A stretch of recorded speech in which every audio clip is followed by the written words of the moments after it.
নমস্কার বন্ধুরা, আমি রানা। আর আজ তোমাদের জন্য নিয়ে এসেছি দ্বিতীয় শ্রেণীর 2024 সালের ট্যালেন্ট সার্চ পরীক্ষার মেন্টাল এবিলিটি টেস্ট বা মানসিক পারদর্শিতার পরীক্ষার প্রশ্নপত্র। এখানে 4টি করে চিত্র দেওয়া থাকে, তার মধ্যে যেই চিত্রটি অড বা আলাদা সেটিকে চিহ্নিত করতে হবে। এখানে উদাহরণ দিয়ে দেখানো আছে একটা প্রথম তারা আঁকা আছে, 4টি তারা আঁকা আছে, এর মধ্যে প্রতিটি তারার 5টি করে কোণ রয়েছে, একমাত্র অপশান ডিতেই 6টি কোণ রয়েছে, তাই অপশান ডি হয়েছে আমাদের সঠিক অ্যান্সার। এবার প্রশ্নপত্রের দিকে এগিয়ে যায়। 1 নম্বর প্রশ্নের যে চিত্রটি রয়েছে সেটি ঘড়ির কাঁটার দিকে ঘুরছে, এটিও ঘড়ির কাঁটার দিকে ঘুরছে, এটিও ঘড়ির কাঁটার দিকে ঘুরছে, একমাত্র অপশান ডি চিত্রটি ঘড়ির কাঁটার বিপরীত দিকে ঘুরছে, তাই আমাদের সঠিক উত্তর হবে অপশান ডি। এই প্রশ্নটি 2022 সালে এসেছে। 2 নম্বর প্রশ্নে 4টি চিত্র দেওয়া আছে, এর মধ্যে 3 নম্বর চিত্রে বিন্দু দুটি রয়েছে বিপরীত সাইডে, আর কোনো চিত্রে বিন্দু দুটি বিপরীত সাইডে নেই, তাই আমাদের সঠিক অ্যান্সার হবে অপশান সি।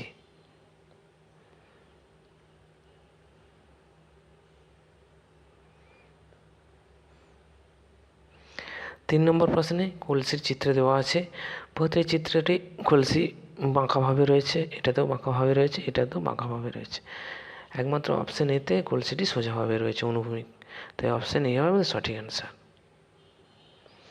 4 নম্বর প্রশ্নে চিত্র আছে 4টি এবং প্রতিটি চিত্রের উপরে 2টো করে রেখা রয়েছে কোণাকুণি, একমাত্র অপশান সিতে চিত্রটি উপরের রেখাটি অনুভূমিক রয়েছে, তাই অপশান সি আমাদের সঠিক অ্যান্সার।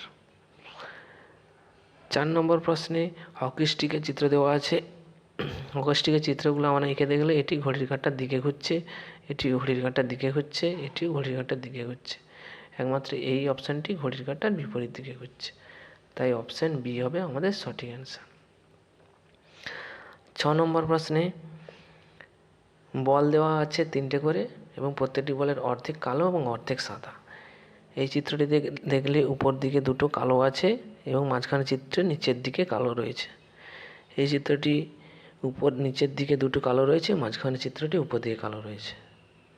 এই চিত্রটি দুটোই উপর দিকে কালো রয়েছে, মাঝখানেটা নিচের দিকে কালো রয়েছে, এটাই 2টো উপর দিকে রয়েছে, মাঝখানেটা নিচের দিকে রয়েছে, তাই অপশান বি আমাদের আলাদা, অপশান বি হবে সঠিক উত্তর।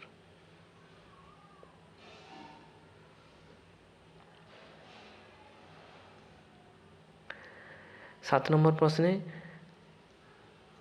3টে চতুর্ভুজ রয়েছে এবং 2টো ত্রিভুজ দিয়ে করা আছে, তাই অপশান এ হবে আমাদের সঠিক অ্যান্সার। অপশান বি চতুর্ভুজ, অপশান সি চতুর্ভুজ, অপশান ডিও চতুর্ভুজ। 8 নম্বর প্রশ্নে প্রত্যেকটা চিত্রের মাঝখানে আলাদা একটা চিত্র রয়েছে এবং বাইরে একটি আলাদা চিত্র, এখানে মাঝখানে ত্রিভুজ, বাইরে চতুর্ভুজ, এখানে মাঝখানে বৃত্ত, বাইরে ত্রিভুজ, এখানে মাঝখানে পঞ্চভুজ এবং বাইরেও পঞ্চভুজ রয়েছে, এখানে মাঝখানে ষড়ভুজ, পঞ্চভুজ এবং বাইরে ষড়ভুজ রয়েছে, একমাত্র অপশান সিতেই আলাদা, তাই অপশান সি হবে আমাদের সঠিক উত্তর।